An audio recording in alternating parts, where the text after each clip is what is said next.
Merci Seigneur pour ta présence au milieu de nous. Merci Seigneur pour ta fidélité. Merci Seigneur pour ta grâce et ton amour, pour ta vérité et ta lumière. Ce matin encore, nous voulons être éclairés, enseignés, exhortés, encouragés, repris, corrigés par toi, Seigneur.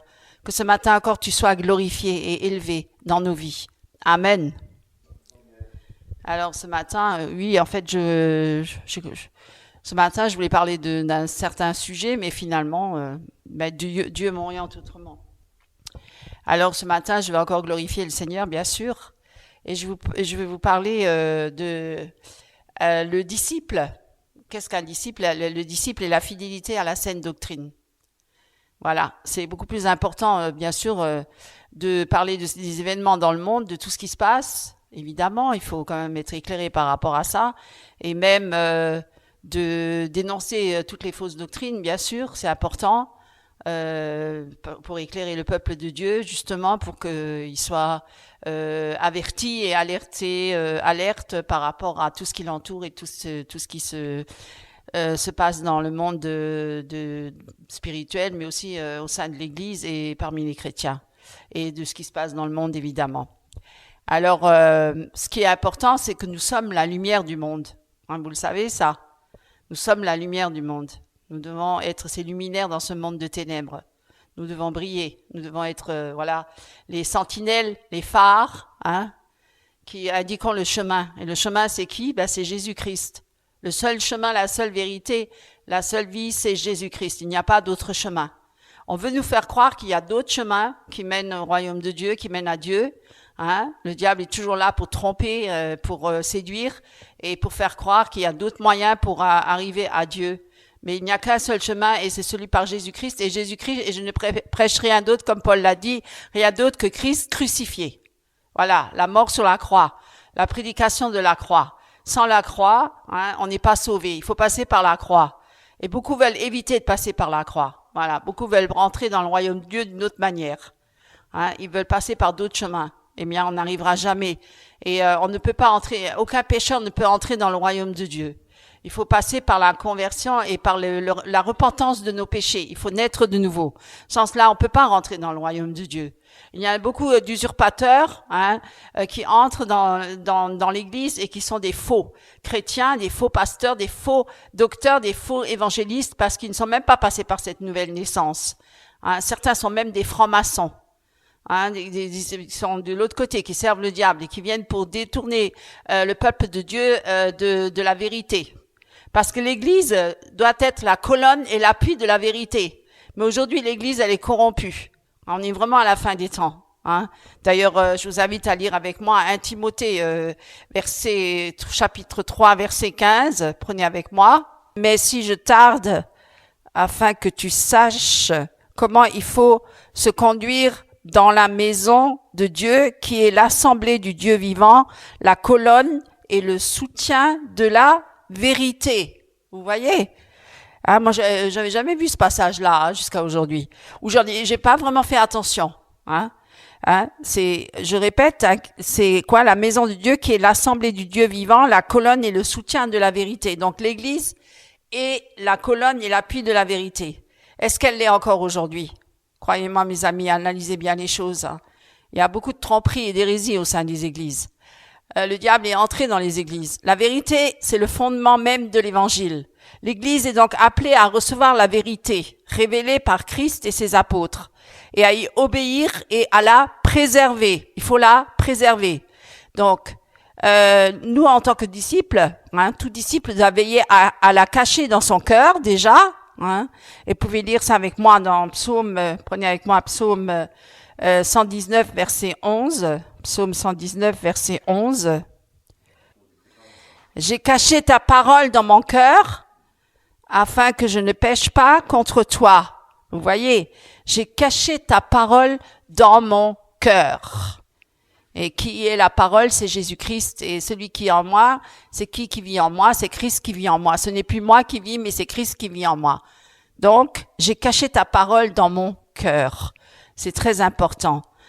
Et à la proclamer, cette parole, il faut la proclamer comme étant la parole de la vie. La parole, prenez avec moi Philippiens. Je vous dis, on va aller beaucoup dans les Écritures aujourd'hui. dans la parole de Dieu. C'est ça le plus important. Philippiens chapitre 2, verset 16. Je vais même lire le passage avant. Afin que vous soyez sans reproche et purs des enfants de Dieu, irréprochables au milieu d'une génération tordue et perverse, parmi laquelle vous reluisez comme des luminaires dans le monde. Vous voyez? On doit être des luminaires dans le monde. On doit briller dans ce monde-là. Présentant la parole de vie pour ma gloire au jour de Christ en témoignage que je n'ai pas couru en vain, ni travaillé en vain. Vous voyez, on a un travail à effectuer, effectivement. On a à proclamer la parole de vie, mais dans toute la vérité, hein. Pas dans le mensonge ou dans les hérésies. Et c'est ce qui se passe actuellement. C'est ça la tromperie, hein, la grande séduction spirituelle de la fin des temps. Et il faut la défendre. Il faut défendre cette parole en dépit de toute opposition, hein, de toute opposition. Telle est la tâche qui lui incombe aux disciples, demeurer fidèles à la vérité et à la saine doctrine dans les temps de la fin. Dans les temps de la fin. Alors, on peut lire ça aussi dans Jean. Prenez avec moi Jean, chapitre 8, verset 31. Jésus donc dit aux Juifs qui avaient cru en lui, « Si vous persévérez dans ma parole, vous êtes vraiment mes disciples. Et vous connaîtrez la vérité, et la vérité vous affranchira. Et vous rendra libre. » Vous rendra libre. Vous voyez, c'est très important. Il y a beaucoup de personnes aujourd'hui, beaucoup de chrétiens qui ne sont pas libres. Hein, beaucoup de chrétiens qui sont esclaves encore du péché, mais aussi esclaves des hommes, d'autres hommes, hein, de soi-disant des apôtres ou des prophètes de nations qui les ont assujettis et qui dominent sur le dominionnisme et le Kindanao, hein, qui est là pour justement la nouvelle réforme apostolique, justement pour amener les hommes dans ces hérésies et les entraîner justement à les suivre eux, à suivre les hommes et non pas Christ, un faux Jésus, à suivre un faux Jésus. Alors, et c'est pourquoi il est important d'être fidèle à la saine doctrine, hein, il faut pas la dénigrer. Le Saint-Esprit nous avertit expressément que dans les derniers temps, certains abandonneront la foi pour s'attacher à des esprits séducteurs et des doctrines de démons. Hein, c'est écrit dans la Bible. Vous le prendrez vous-même, 1 Timothée 4, verset 1. En effet, de plus en plus de serviteurs de Dieu, tout en faisant de grandes choses pour Dieu, hein, s'éloignent graduellement de la foi et lentement se tournent vers les doctrines des démons. Hein, lentement et doucement, mais subtilement. Et c'est très subtil, hein, parce qu'il y a toujours les parts de vérité de la parole. Et c'était souvent anciennement on va dire, ils ont été appelés par Dieu, bien sûr. Ils ont été touchés par la grâce. Ils sont nés de nouveau, mais petit à petit, ils s'éloignent de la saine doctrine. Et se sont engagés dans des voies pernicieuses, hein, et commencent à prêcher des fausses doctrines. Mais comme ce sont des gens qui ont une certaine notoriété et que auparavant ils paraissaient être des vrais chrétiens, engagés vraiment avec Christ, eh bien alors les gens vont les croire plus facilement parce qu'ils les connaissent en disant bah oui, mais c'est un homme de Dieu, il prêche Jésus, voilà. Et donc c'est ça le plus grand danger.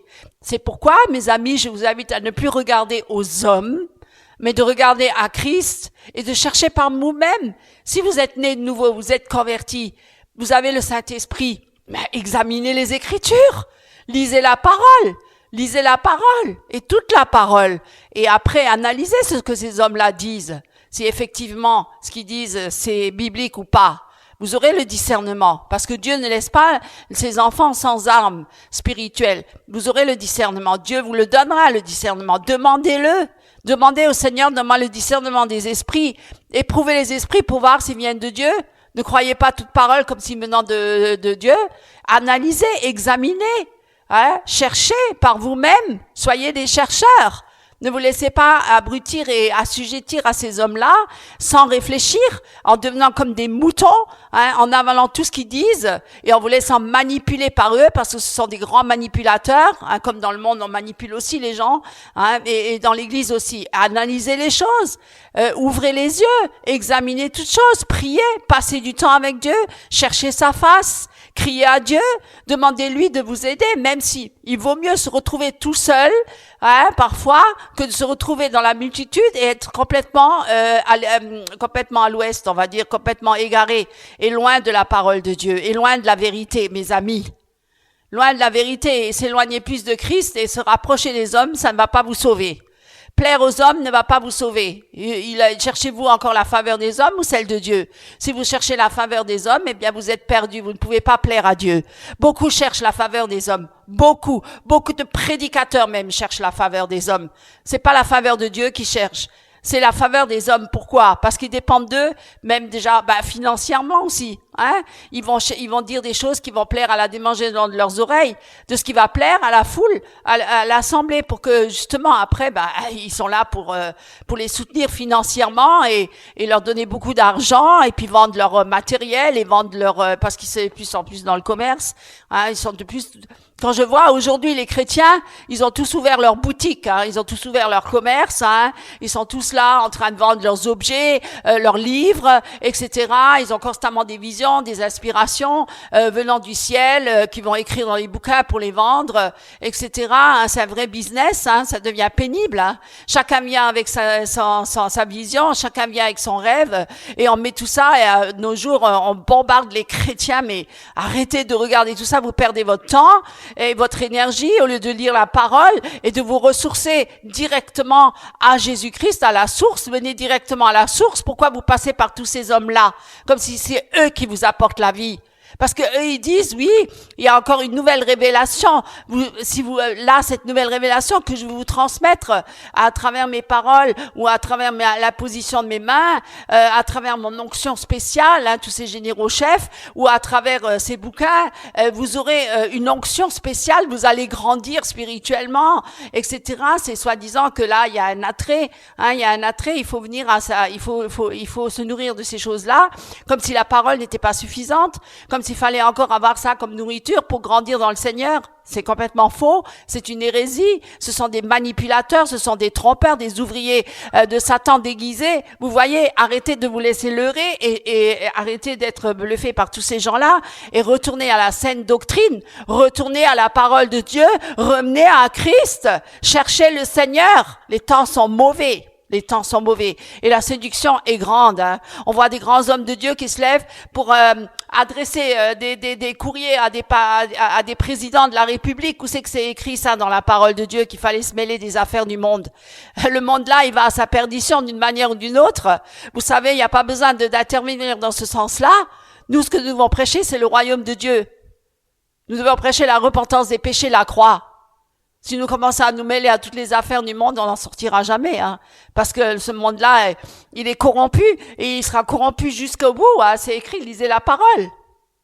Il sera corrompu jusqu'au bout, le péché sera de plus en plus grand, hein. Et il sera difficile encore de prêcher la saine doctrine dans ce monde qui est de plus en plus dans les ténèbres et dans la rébellion contre Dieu, hein, et qui veut se prosterner devant un faux Dieu, un faux Christ, l'antéchrist. Hein, et que la plupart des chrétiens dans les églises vont le suivre, et justement parce qu'ils suivent des hommes et qu'ils écoutent des hommes, ils vont se prosterner devant l'antéchrist. C'est ça c'est pas un grand réveil qui va venir, c'est une grande apostasie de l'église qui va venir. Et si vous n'êtes pas avertis, si vous n'êtes pas prévenus, si vous ne cherchez pas par vous-même à vérifier si ce que vous entendez et ce que vous voyez autour de vous vient de Dieu ou pas, mais il faut absolument que maintenant vous marchiez par le Saint-Esprit et que vous vous soumettiez entièrement à Dieu et pas aux hommes. Parce que les hommes sont trompeurs. Nous devons, oui, nous aimer les uns les autres. Il n'y a pas des grands leaders qui se lèvent et qui ont une onction spéciale et qui vont conduire le peuple vers la délivrance. On n'est pas sous la loi, on est sous la grâce. Chacun, personnellement, a une relation personnelle avec Christ. J'ai pas besoin d'un grand leader spirituel pour me conduire vers Christ. Mes amis, Jésus-Christ est vivant et il est tout puissant pour sauver ses enfants. Rien n'est impossible à Dieu et il va rassembler son peuple.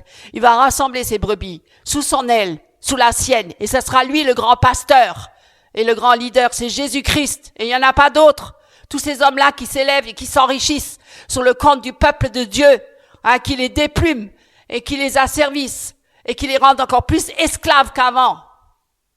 Voilà, le Seigneur, il va rétablir toutes choses et il va, à moi la vengeance, à moi la rétribution, au nom de Jésus-Christ. Amen. Et c'est ça qui est important, mes amis. C'est important. L'Église est la colonne de l'appui et de la vérité. Nous sommes l'Église. Nous sommes l'Église. Hein, et la vérité est le fondement même de l'évangile. Et Jésus-Christ est la vérité. C'est pas Pierre-Paul Jacques qui est la vérité. C'est Jésus-Christ qui est la vérité. Jésus-Christ est seul et unique. Celui qui a tout accompli sur la croix. Il n'y a personne d'autre qui a accompli l'œuvre que Jésus-Christ a accompli sur la croix. Aucun homme, aucune puissance, aucun mouvement, rien ni personne, hein, même pas un ange a accompli cette œuvre que Jésus a accomplie sur la croix. Pour sauver l'humanité entière, il a versé son sang précieux. Lui qui n'avait commis aucun péché, lui qui n'avait commis aucune faute, aucune mauvaise parole de sa bouche, rien, ni en acte, ni en rien. Il a été parfait dans toutes ses voies et obéissant au Père, jusqu'à aller sur la croix pour nous sauver. Mes amis, c'est lui qui mérite toute la gloire et l'adoration de nos cœurs et personne d'autre, aucun homme, aucune femme, aucun mouvement, rien ne mérite d'avoir dans notre cœur cette place. Nous ne devons pas élever les hommes. Arrêtez d'élever les hommes. Arrêtez de flatter les hommes. Arrêtez de chercher la vérité parmi les hommes. Cherchez-la en Christ. C'est Jésus-Christ la vérité, le chemin et la vie. Et nul ne vient au Père que par lui. Il n'y a aucune religion qui va vous sauver.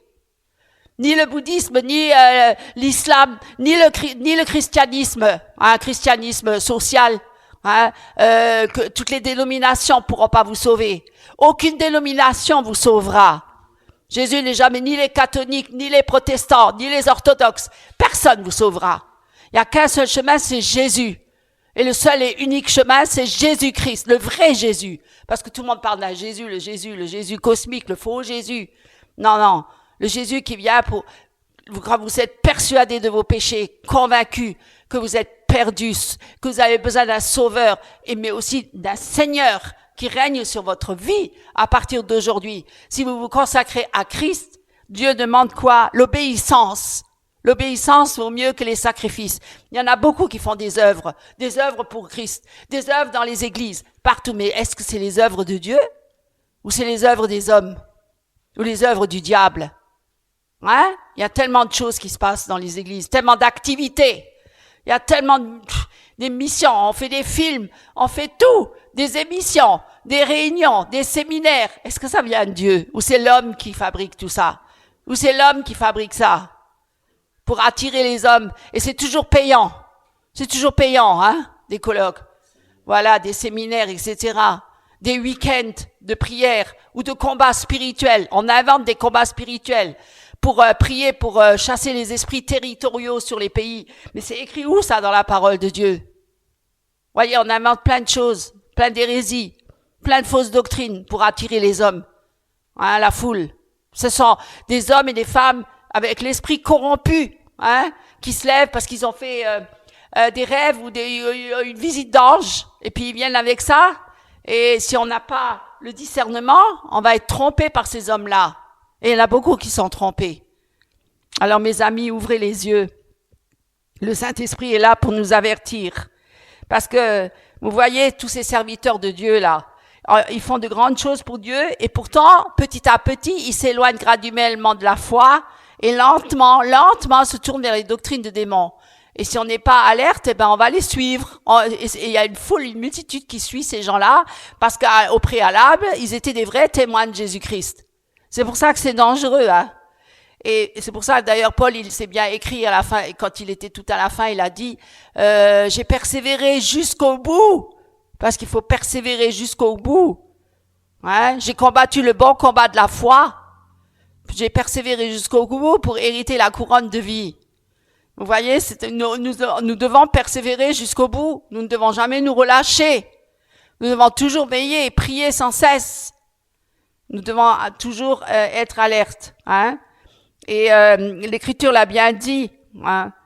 Alors, à cause de cette grande réputation que ces hommes et ces femmes-là ont, eh ben, ils égarent de nombreux chrétiens naïfs et ignorants. Vous voyez, parce que si on est ignorant, faute de connaissance, mon peuple périt. Voilà, parce on n'analyse pas par soi-même dans la parole la vérité, on se laisse berner par tous ceux qui nous entourent et nous enseignent des faussetés. Alors, comme l'Écriture leur prédit, un grand nombre de chrétiens n'ayant pas l'amour de la vérité, parce que c'est ça, ils n'ont pas l'amour de la vérité. Prenez avec moi 2 Thessaloniciens chapitre 2 verset 10. Je peux même lire à partir du verset 7. Car le mystère d'iniquité opère déjà, seulement celui qui retient maintenant le fera jusqu'à ce qu'il soit loin, et alors sera révélé l'inique que le Seigneur Jésus consumera par le souffle de sa bouche et qu'il anéantira par l'apparition de sa venue, duquel la venue est selon l'opération de Satan, en toutes sortes de miracles et signes et prodiges de mensonges. Tiens, Satan aussi fait des miracles. Satan aussi fait des signes, des prodiges. Vous voyez, c'est tellement trompeur. Prodiges de mensonges et en toute séduction d'injustice pour ceux qui périssent parce qu'ils n'ont pas reçu l'amour de la vérité pour être sauvés. Vous voyez, ils n'ayant pas l'amour de la vérité, ils s'éloigneront de la foi et ne résisteront pas à l'esprit du monde dans ces temps difficiles, les temps difficiles de la fin des temps. Ils ne résisteront pas. C'est ainsi qu'un évangile déformé et faussé, un évangile faussé, séduisant, déformé, mondain, ne rencontre aujourd'hui plus d'opposition, où il y a très peu de résistance dans les églises, de plus en plus. De plus en plus. Il n'y a plus de résistance. On laisse tout passer. Il y a même des églises qui acceptent les homosexuels. Vous voyez, le mariage homosexuel. C'est pour dire que on est vraiment à la fin des temps. On est à la fin des temps. On écrit des Bibles pour chaque mouvement. Pour chaque mouvement, on va écrire une nouvelle Bible. Où on va inclure dedans, que c'est pas un péché, ce qu'ils pratiquent. On déforme tout. Prenez avec moi 2 Timothée, chapitre 3, verset 5. 2 Timothée, chapitre 3, verset 5. Or, sache ceci, que dans les derniers jours, il surviendra des temps fâcheux, car les hommes seront égoïstes. Ça, pour voir qu'ils sont égoïstes, ça, je peux vous le dire, et centrés que sur eux-mêmes, et le culte de leur personnalité. Je vais pas vous dire, mais il suffit d'ouvrir une fois Internet pour voir un peu comme ce qui se passe dans le monde, vous aurez tout compris. Égoïste, avare, vantard. Ah oui, vantard, alors qu'est-ce qu'ils se vantent, les gens, alors qu'ils ne sont que poussière, et demain Dieu leur enlève le souffle, ils sont plus rien du tout. Mais ils sont tellement vantards. Alors hautains, outrageux, désobéissants, à leurs parents ingrats, sans piété, sans affection naturelle, implacables, calomniateurs, incontinents, cruels, n'aimant pas le bien, traîtres, téméraires, enflés d'orgueil, amis des voluptés plutôt qu'amis de Dieu, ayant la forme de la piété. Vous voyez quand même une apparence de piété, Certains le disent, moi aussi je suis chrétien. Tout le monde est chrétien dans ce monde-là. Tout le monde est chrétien. Vous imaginez? Ah oui? Et tu suis Christ? Est-ce que tu obéis à Christ? Est-ce que tu marches dans ses voies? Est-ce que tu t'es détourné de tes péchés? Est-ce que tu t'es repenti de tes péchés? Est-ce que tu es venu à la croix? Est-ce que tu as eu une révélation de Christ? Est-ce que tu es né de nouveau? Mais en ayant renié la puissance. Or, détourne-toi de ces gens-là. Vous voyez? Détourne-toi de ces gens-là. Et c'est ainsi que cet évangile-là, un faux évangile, est propagé. La popularité de ces enseignements non bibliques, et c'est une attaque satanique, bien sûr, contre l'Église. Mais les portes de l'enfer ne prévaudront pas contre Christ, contre l'Église. Bien sûr que nous avons la victoire, mes amis, pour ceux qui ont l'amour de la vérité, pour ceux qui veulent suivre pieusement Christ, qui veulent vraiment marcher avec Christ. Voilà, il n'y a pas de souci. Dieu garde son peuple. Dieu garde, mais beaucoup vont s'égarer, beaucoup. Et bien sûr, parce que Satan est derrière toute cette œuvre-là, évidemment, pour s'opposer à l'œuvre de Dieu. La Bible, elle nous informe de tout ça, elle nous enseigne de tout ça. La seconde venue de Christ, la seconde venue de Christ sera précédée par une intensification du péché, du satanisme. Vous voyez, même les satanistes, ils s'affichent maintenant publiquement. C'est même plus caché. C'est même plus caché. Il y en a qui avouent ouvertement qu'ils sont satanistes et ils en sont même fiers. Maintenant, on prône même les églises satanistes. Et puis, il y a beaucoup d'artistes qui glorifient Satan même sur scène. Ils font les signes de corps nus et tout ça. On le voit bien ouvertement, les hommes politiques, etc. On s'affiche publiquement. On a même plus, c'est même plus caché.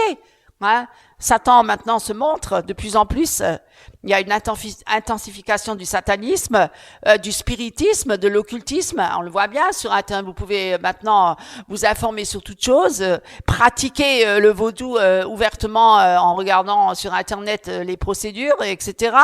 La séduction démoniaque dans le monde est grand. Hein. Vous voyez bien dans le milieu artistique, dans le milieu politique, etc.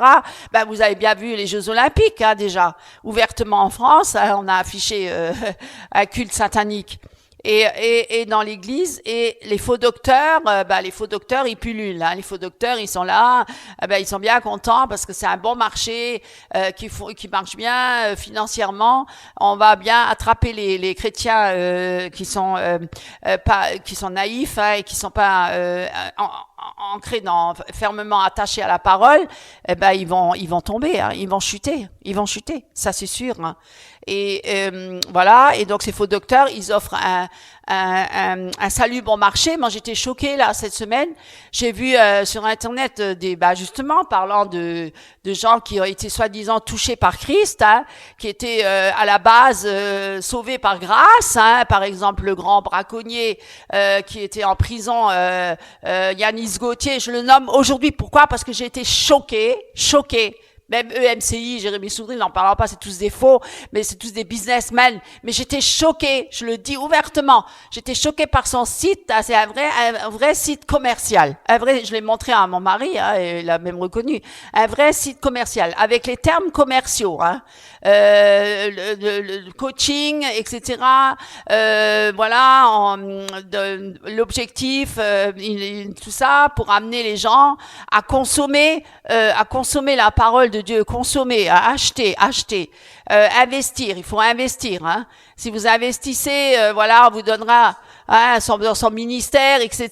Puis on a besoin de ses cours pour être fortifié, etc.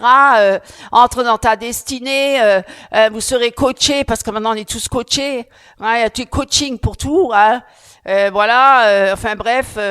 pas possible. Hein. Quand je vois ça, c'est une aberration. Hein. On fait vraiment de la parole de Dieu un business, mes amis, du commerce. Il y a plein de gens qui vivent de ça aujourd'hui. Ils vont pas travailler tous les jours, ils vont pas se lever le matin à 6 heures. Hein.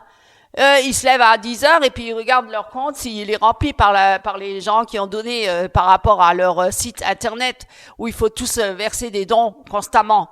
Donnez, il vous sera donné. Ça veut dire vous serez béni. Hein. Si tu donnes 1 000 euros, tu auras au centuple. Mais ça, c'est de la manipulation, hein, Castanou. Hein, investissez au Cospiel et tout cela, Tunasie, tous ces escrocs là. Tous ces escrocs actuels, hein. On investissait 1 000 euros et celui qui investira 10 000 euros, Dieu le bénira, etc. Et c'est pas des petites sommes hein, qu'ils exigent. Hein. Ils ont toujours des projets pour qu'on doit toujours donner. Ils ont toujours plein de projets. Oui, des projets de s'enrichir encore plus, etc. Voilà, tous ces leaders-là, tous ces soi-disant mandatés de Dieu, tous ces oints de Dieu. Il faut surtout pas toucher aux oints de Dieu parce qu'alors là, attention, hein, la foudre de Dieu va nous tomber dessus. Non, mais il faut arrêter de manipuler la foule. Faut arrêter de manipuler les gens, hein. Les pauvres qui sont sortis des ténèbres pour être encore plus déplumer dans le milieu chrétien. Hein, encore être plus manipulés, encore plus esclaves. Hein, au lieu d'être libres et être affranchis pour être réellement libres, ils sont devenus encore plus esclaves des hommes. Esclaves des hommes. Hein. Voilà, et tous ces enseignements non bibliques. Hein, et on a été informés par tout ça, qu'il y aura beaucoup de faux docteurs. Hein, et qui ils viennent pas pour vous dire la repentance des péchés, la séparation avec l'immoralité, la loyauté envers Dieu et sa parole. Hein. Et ces faux évangiles, c'est écrit qu'ils seront annoncés à la fin des temps. Il y aura beaucoup de faux prophètes. Hein. Ils mettront l'accent sur les désirs de l'homme, centré sur l'homme, toujours l'homme, que l'homme, ses besoins, ses objectifs, c'est son épanouissement, etc. C'est que l'homme, il n'y a rien de Christ là. Alors que passer par la croix et la prédication de la croix, c'est renoncer à soi-même, mourir à soi. Là, c'est l'inverse. Faut développer vos capacités, vos désirs et tout ça seront exaucés, vos finances seront augmentées. On n'entend que ça. Hein. Vous vous rendez compte? Hein?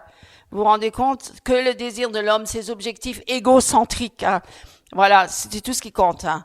Et beaucoup d'églises maintenant laissent entrer le monde hein, facilement. Voilà, il parle d'argent, beaucoup d'argent, de succès, etc. Popularité, etc. La gloire de l'homme, pas la gloire de Jésus. Ouvrez les yeux, vous voyez bien tout ce qui se passe. L'évangile de la croix, avec son appel à souffrir pour la fidélité à Christ, eh ben ça, on n'en parle pas trop. On veut pas trop entendre parler. Oui, il y a l'Église persécutée, mais elle est loin de nous. Elle est dans une autre sphère là-bas, de l'autre côté. Elle n'est pas avec nous, tu vois. Quand on regarde les Américains, eux, c'est encore pire. Ils sont tous des grands leaders là, à prêcher, je sais pas quel évangile, mais je crois qu'il y en a beaucoup qui souffrent là-bas, beaucoup, beaucoup.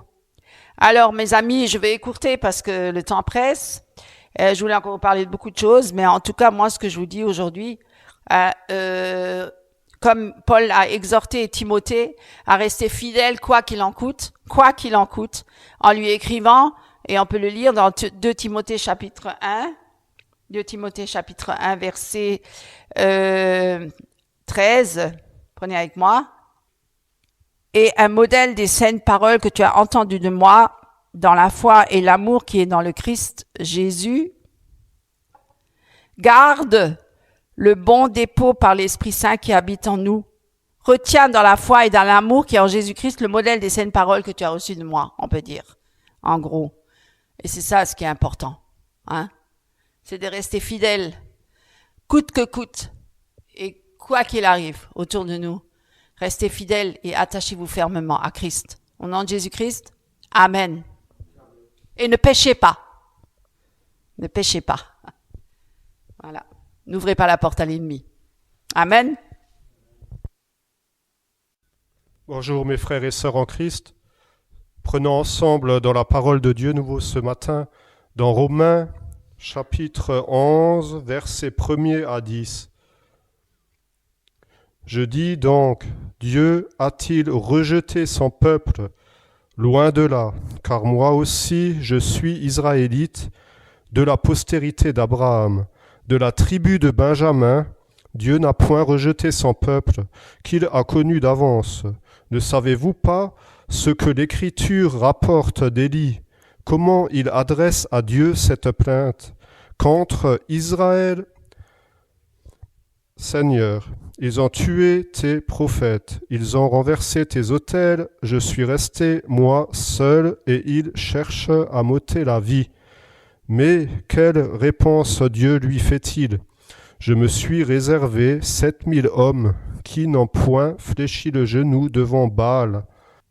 De même aussi dans le temps présent, il y a un reste selon l'élection de la grâce. Or, si c'est par grâce, ce n'est plus par les œuvres.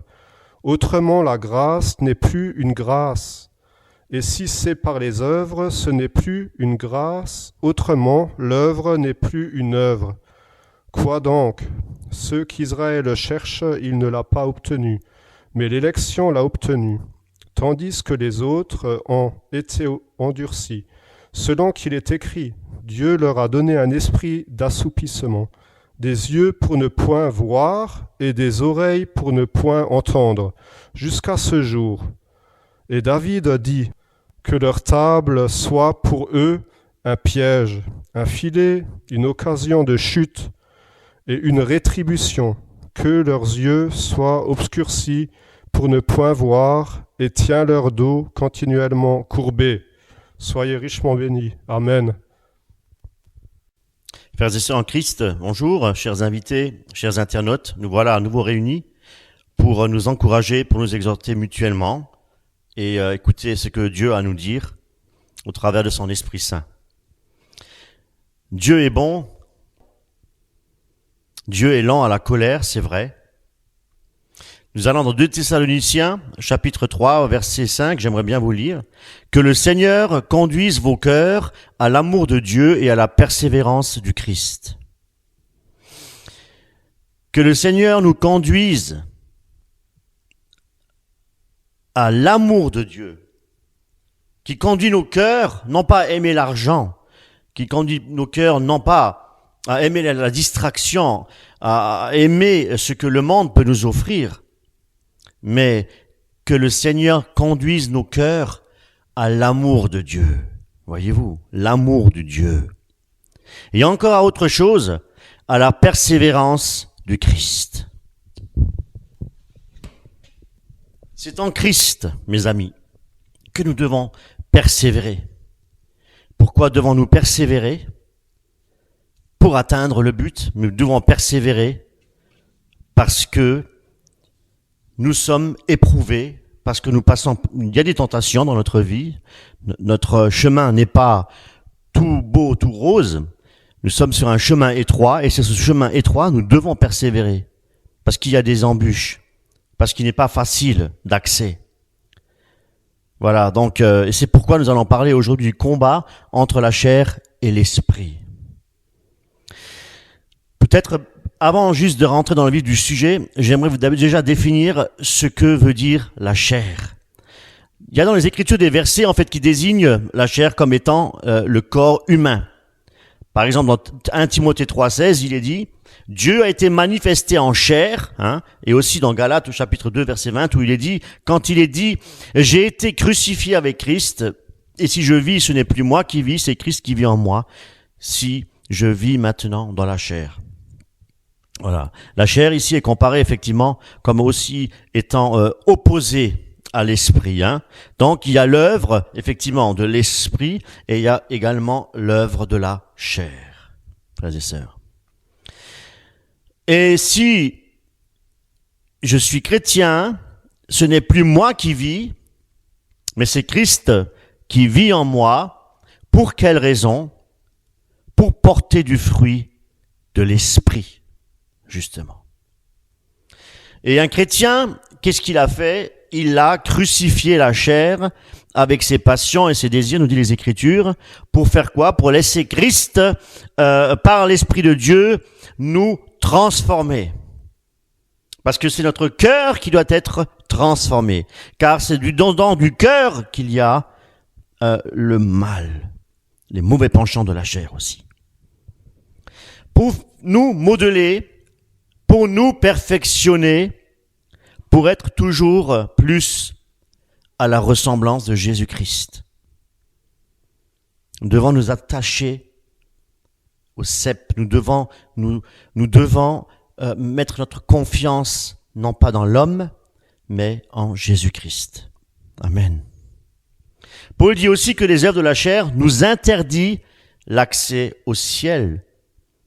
En pratiquant les œuvres de la chair, sans passer par la repentance, nous ne pouvons pas hériter du royaume de Dieu. La repentance nous permet effectivement l'accès, justement, du ciel. Un cœur repentant. Ici, la chair n'est pas représentée comme étant un corps humain, mais plutôt comme quelque chose de bien plus actif. De par le caractère de l'homme et aussi la faiblesse de l'homme à cause de son péché. Cette chair, pourquoi? Eh bien, parce qu'elle peut convoiter. Cette chair, elle peut raisonner. C'est-à-dire aussi qu'elle a sa propre volonté, voyez-vous. Et de ce fait, au lieu de porter du fruit pour la gloire de Dieu, cette chair, elle produit la mort. Elle produit la mort. Romains 8, 7. Car l'affection de la chair est inimitié contre Dieu, parce qu'elle ne se soumet pas à la loi de Dieu et qu'elle ne le peut même pas. Galates 5, 17. Car la chair a des désirs contraires à ceux de l'esprit, et l'esprit a de contraires à ceux de la chair. Nous devons comprendre la chair ici avec un esprit bien plus large, mes amis. La chair, c'est la nature que nous avons héritée de nos ancêtres, de nos parents. Et c'est la chair de péché qui représente notre ancienne nature. Je dis bien notre ancienne nature, car depuis que nous sommes en Jésus-Christ, il est dit, voici toutes les choses sont devenues nouvelles, et nous avons été également, nous sommes nés de nouveau, nés d'en haut, nous reçus cette nouvelle nature, et tout cela aussi avec le baptême de la régénération, nous dit dans 1 Pierre. Cette nouvelle nature, nous l'avons reçue non pas par une modification ou quoi que ce soit de notre nature ou par la transformation de notre nature, Non, absolument pas. Nous avons reçu cette nouvelle nature par le Saint-Esprit. Il n'y a pas de modification, il n'y a pas de transformation. L'Esprit de Dieu nous a donné une nouvelle nature. Cette nouvelle nature ne peut pas pécher. Voyez-vous, quand il dit ne péchez point, parce que cette nouvelle nature ne peut pas pécher, parce que cette nouvelle nature qui nous vient de l'Esprit de Dieu, c'est la semence de Dieu. Voyez-vous? Nous ne pouvons pas pécher, cette nouvelle nature ne peut pas pécher, parce qu'elle est la semence de Dieu. Et si nous péchons, eh bien, c'est parce que nous succombons à la tentation et la chair reprend le dessus. Voyez-vous? C'est pour cette raison que nous devons faire mourir cette chair. Mais la nouvelle nature que Dieu nous a donnée, celle qui nous permet de rentrer au ciel, car il n'y a rien d'impur qui rentre dans le ciel, eh bien, cette nouvelle nature-là ne peut pas pécher. Et tant que nous sommes dans cette chair, nous restons des pécheurs jusqu'à ce que nous entrerons dans le royaume de Dieu. Voyez-vous? 1 Jean 3,9. Quiconque est né de Dieu ne pratique pas le péché. Voyez-vous, c'est bien la naissance. On parle de la naissance de Dieu. Celui qui est né de Dieu ne pratique pas le péché. Parce que la semence de Dieu demeure en lui. Et il ne peut pas pécher parce qu'il est né de Dieu. Et c'est là que se font reconnaître les enfants de Dieu et les enfants du diable. Une question très importante maintenant à se poser, c'est de savoir pourquoi nous avons reçu le Saint-Esprit de Dieu. Alors, certains vont me dire, nous avons reçu le Saint-Esprit, c'est pour chasser les démons, d'autres pour dire, c'est pour guérir les malades, et d'autres encore pour activer le parler en langue et toutes les manifestations de l'Esprit. Voilà.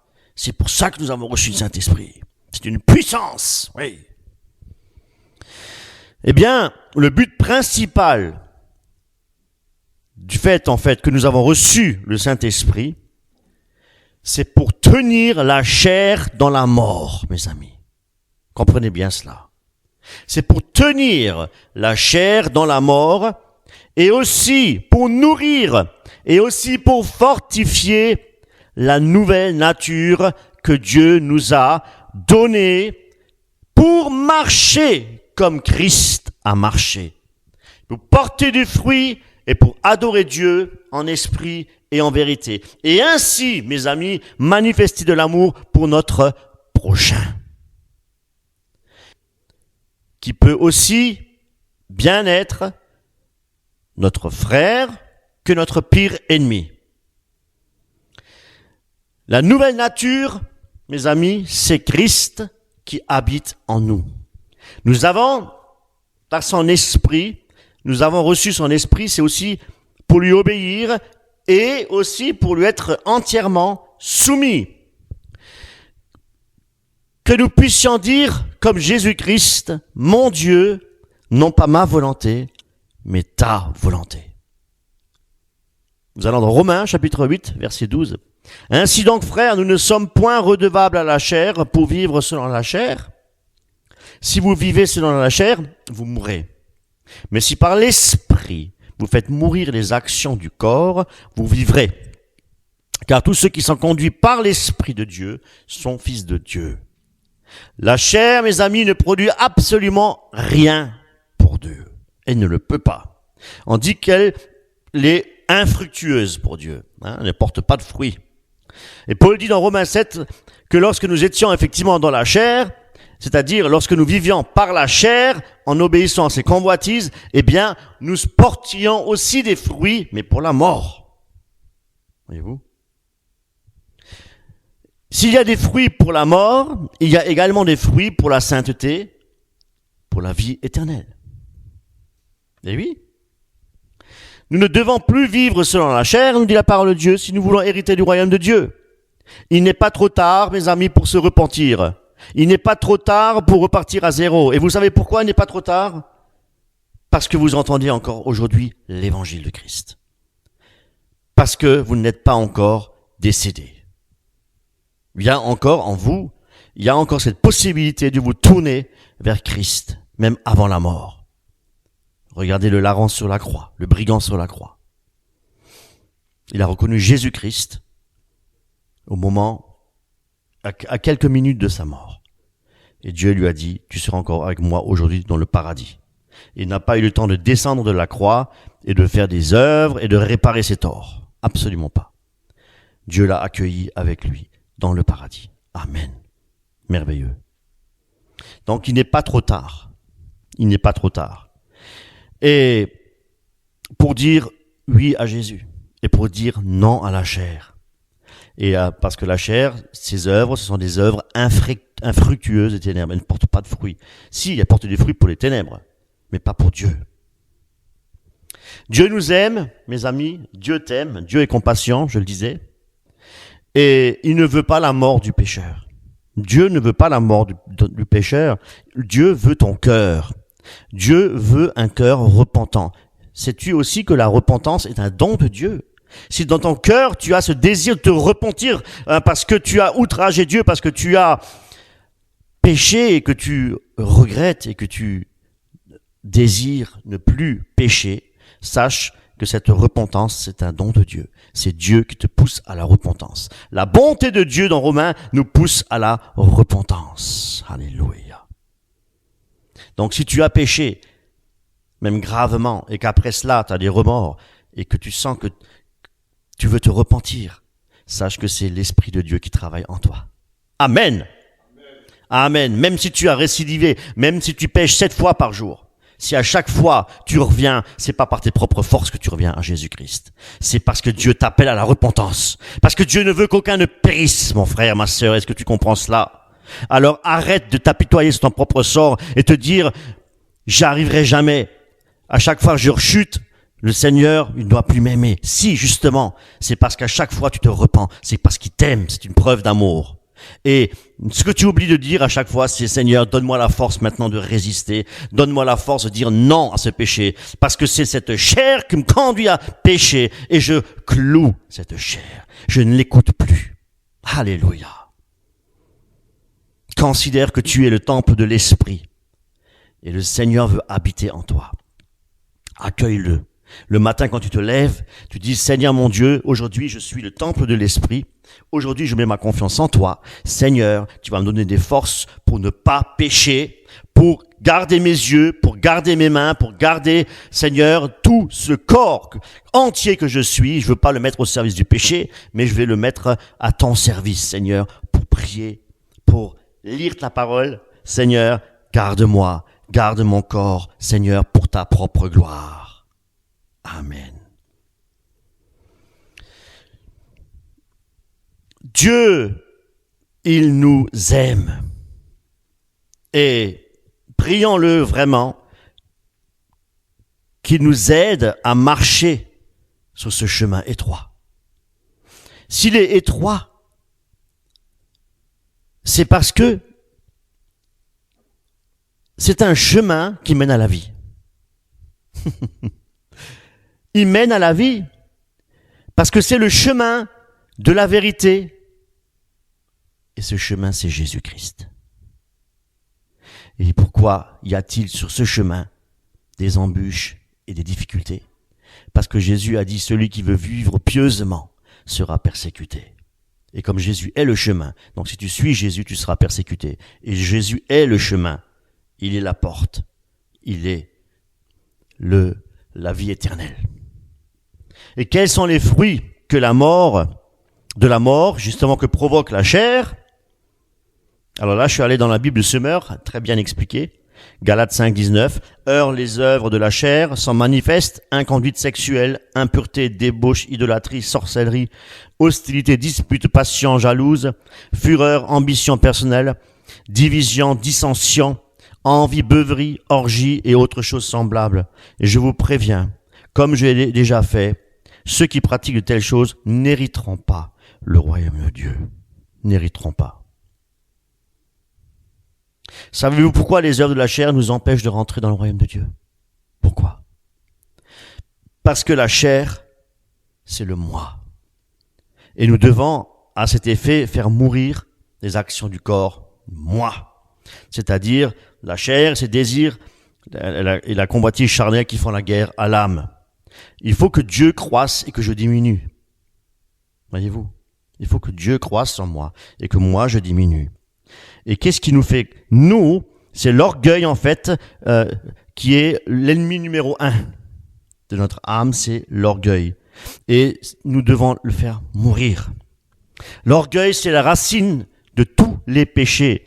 Et les fruits de l'orgueil, c'est clairement les œuvres de la chair. Ben oui. L'humilité, bien au contraire, c'est le fruit le plus précieux, le plus pur de la sanctification. De l'humilité découle quoi? Tous les autres fruits de l'esprit. Comme les fruits de la chair, c'est l'orgueil dont découlent tous les autres fruits, qui mènent à la mort. Et l'humilité, alléluia, découlent les autres fruits de l'esprit, à savoir l'amour, la joie, la paix, l'esprit patient, la bonté, la bénéficence, la fidélité, la douceur, la tempérance. Tiré de la Bible d'Arby. La chair, comme je disais, elle tourne toujours autour du moi orgueilleux et égoïste. Et c'est pourquoi nous devons faire mourir les actions de la chair, justement, pour marcher selon l'esprit. Pour pratiquer les œuvres de l'esprit, qui sont les bonnes œuvres que Dieu a préparées d'avance. Et pratiquer les œuvres bonnes, c'est refuser d'obéir à la chair. Je répète. Pratiquer les bonnes œuvres que Dieu a préparées d'avance, c'est refuser d'obéir à la chair. Donc, si je refuse d'obéir à la chair, eh bien, le Seigneur va me faire pratiquer les bonnes œuvres. Donc, je veux pratiquer les bonnes œuvres. Donc, je refuse d'obéir à la chair. Et qu'est-ce que c'est que refuser d'obéir à la chair? C'est renoncer aux œuvres mortes, aux œuvres stériles, à savoir tout ce qui est dans la séduction dans ce monde, et pour être plus clair, tous les désirs qui nous séparent, qui nous éloignent de la pureté d'esprit et aussi de la présence de Dieu.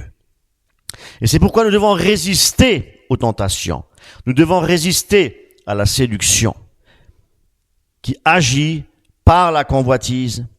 Nous devons nous séparer de tout ce qui est aussi un obstacle pour la vie de l'esprit, tout ce qui peut aussi nuire à notre corps, parce que notre corps est le temple du Saint-Esprit. Vous savez, mes amis, nous devons nous débarrasser de tout ce qui donne un sentiment qui excite la chair.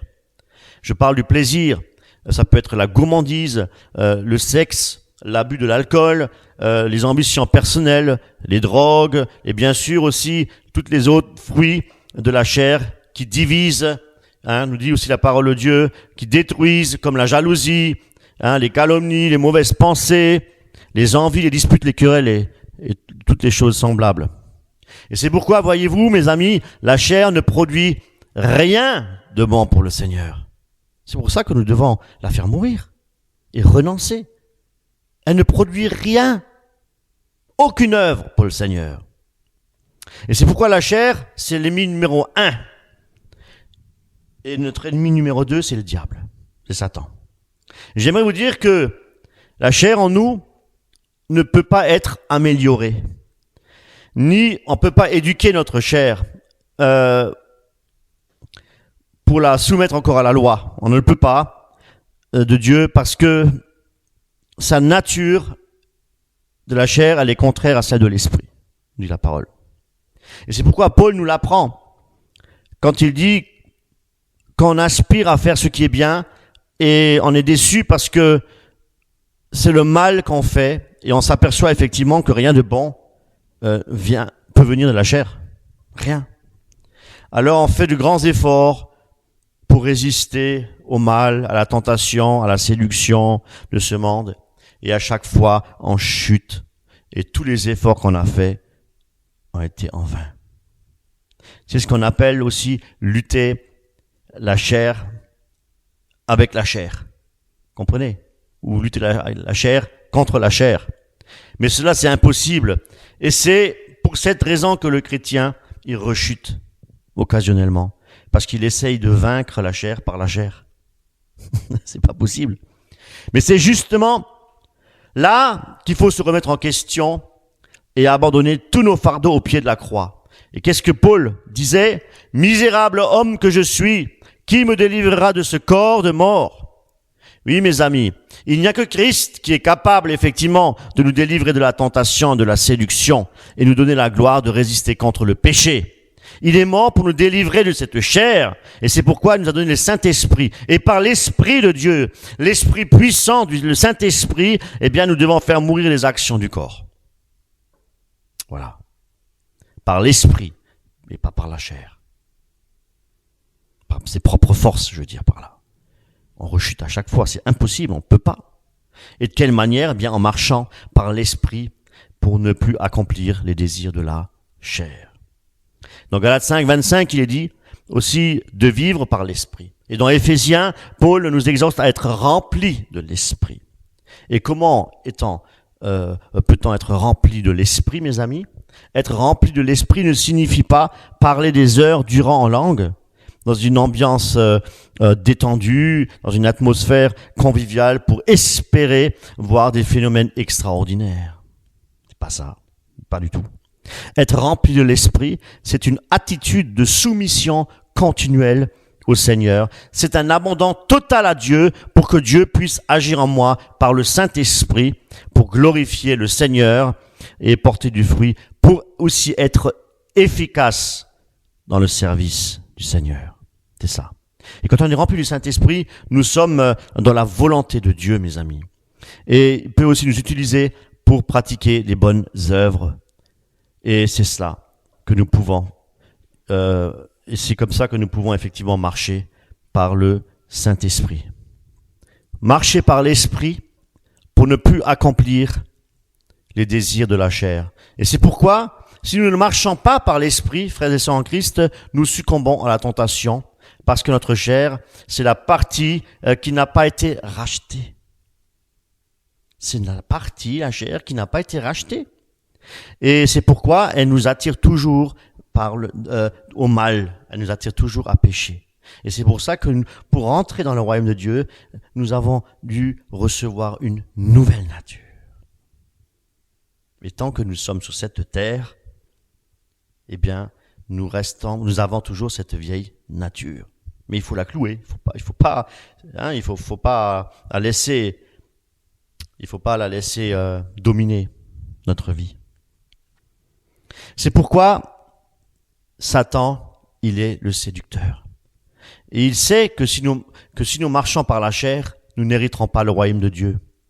C'est pour ça qu'il vient à chaque fois. Pour nous tenter, il vient pour nous... Voilà. Mais Dieu ne permettra pas que nous soyons tentés au-delà de nos forces. Qu'est-ce que cela veut dire? Et pourtant, on peut tomber dans un péché grave. Mais que veut dire par là? Dieu ne veut pas que nous soyons tentés au-delà de nos forces. Parce que Dieu ne veut pas que nous soyons tentés à un point où nous nous séparons de Christ volontairement pour ne plus, pour refuser sa grâce et son salut. Comprenez? Ça, c'est une tentation. Voilà. Ça, c'est Dieu nous aime et Dieu nous garde dans sa main. Et il ne permettra pas que nous soyons tentés au-delà de nos forces pour rejeter Jésus-Christ. Voyez-vous? Pour apostasier. Si nous sommes en Jésus-Christ, si nous l'aimons, il ne le permettra pas.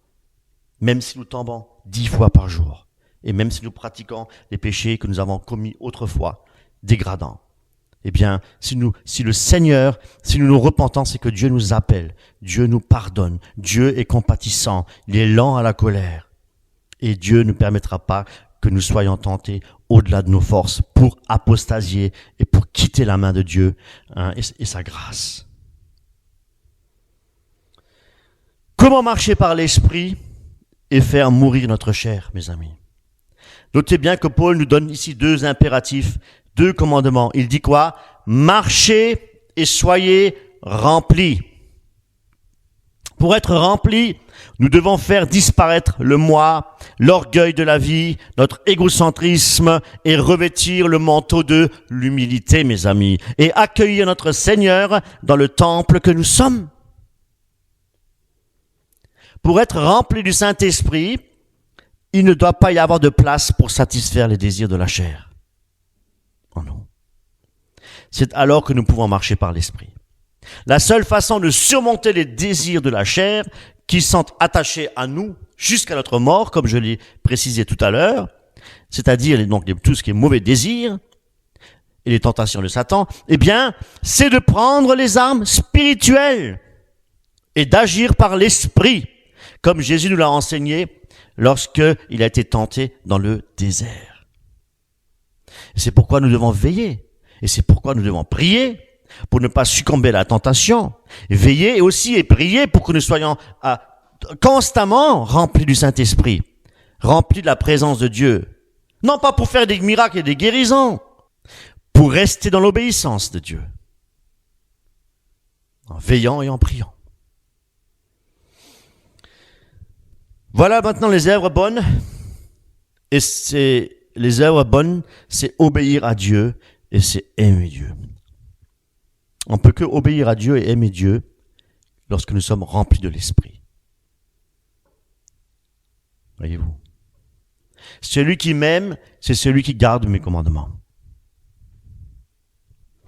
Vous savez, si nous ne vivons pas sous le contrôle de la parole de Dieu et de l'Esprit de Dieu, c'est-à-dire que si nous n'obéissons pas à Dieu, lorsqu'il nous dit de marcher selon l'Esprit et être remplis de l'Esprit, eh bien, les seuls fruits que nous pouvons produire, ce sont des fruits de la chair. Or, les fruits de la chair nous mènent à la mort et pas à la vie. Et là, l'unique réponse contre la puissance de la séduction et de la tentation et du péché, c'est l'obéissance à Dieu.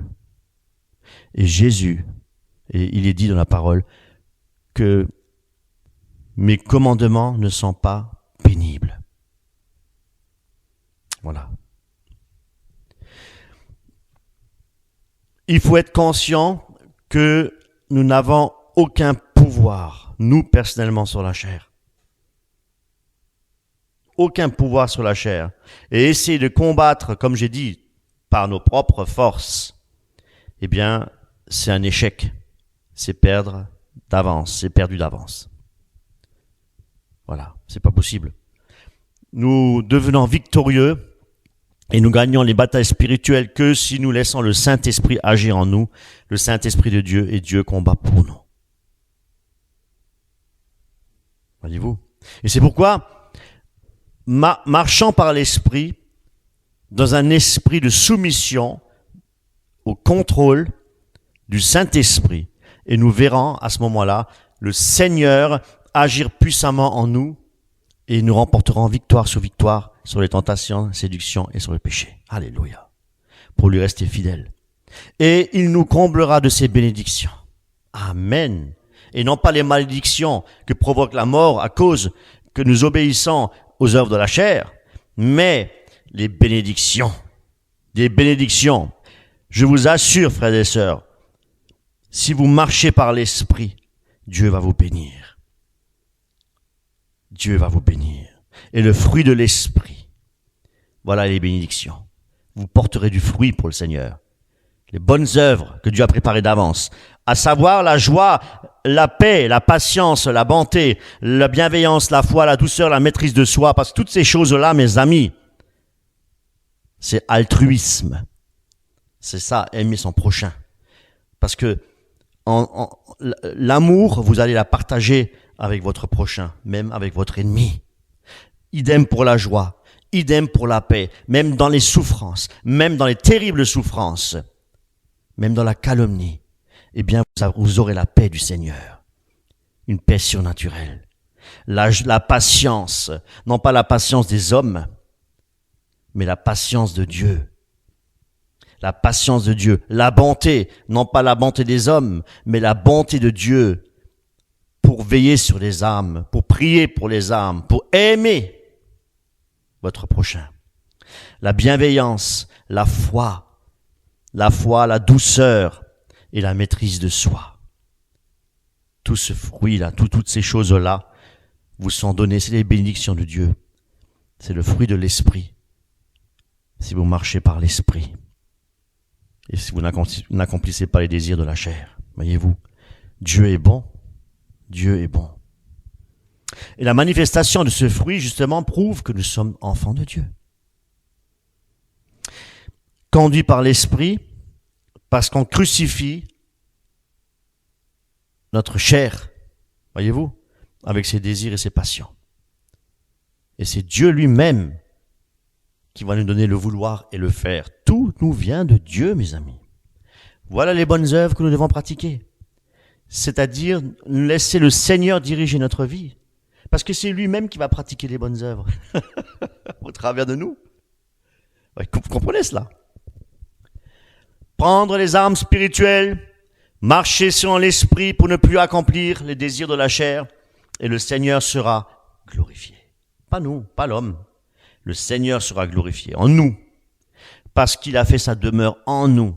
Tout ce qu'il nous demande, c'est « laisse-moi diriger ta vie ». Laisse-moi diriger ta vie, le Seigneur, pour que je puisse accomplir en toi les œuvres bonnes pour ma propre gloire. Voyez-vous, Dieu habite en nous. Nous sommes juste un temple. Nous sommes l'habitation du Dieu vivant. C'est Dieu qui fera faire le travail. On ne peut rien accomplir par nos propres forces. Si nous faisons le bien, c'est parce que c'est le Christ qui va le faire à travers nous. Parce que nous n'avons aucune puissance et aucune force pour faire le bien. Parce qu'il n'y a rien de bon dans le cœur de l'homme. Eh oui. Frères et sœurs, inclinons-nous la tête et prions le Seigneur.